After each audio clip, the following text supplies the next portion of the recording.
the Chicago Auto Show, it will look familiar to you because it will be the same one.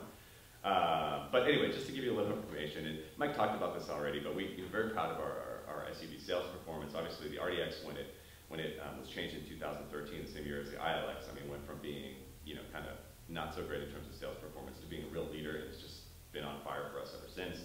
MDX, especially after the new 2014 model, has been amazing, and is a leader in the 7-passenger luxury CUV category. So both of them are real rock stars in terms of sales. And then, of course, we've got some great awards over the years with these vehicles too. Both of them Edmunds top rated, and then recently ALG gave RDX Residual Value Award.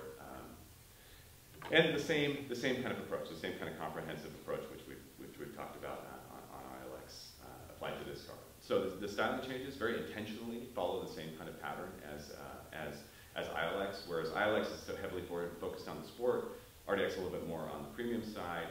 Of course, there's a very clear sibling resemblance now to MDX, which is exactly what we want. But very similar treatment.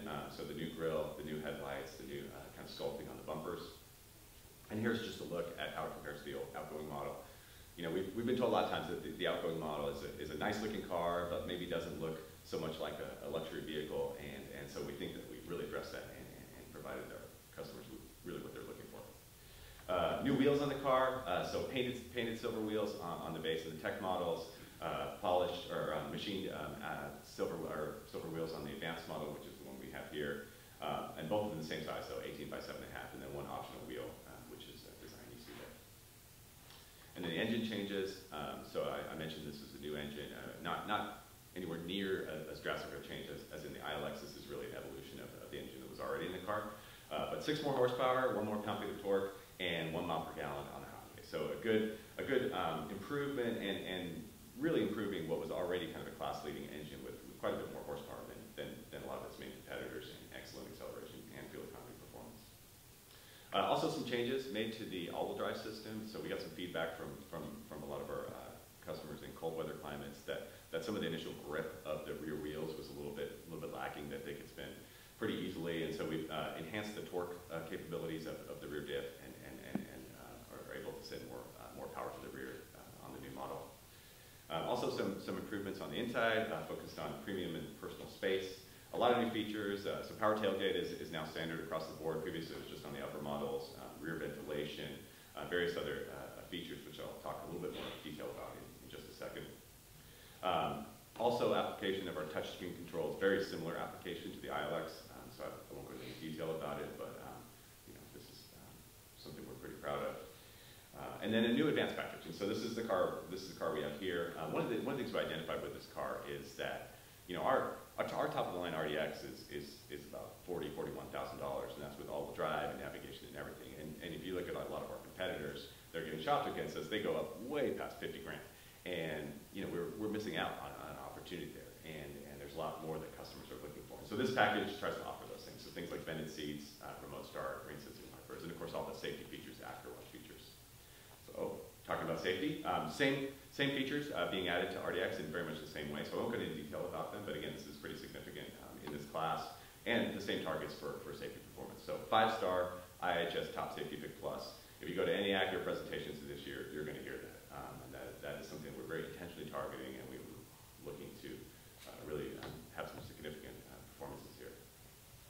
And then in terms of the trim structure, actually there's something that somehow got on there from the ILX presentation, which shouldn't be on there. That's the A-spec version. Please disregard that. There's no A-spec on this car.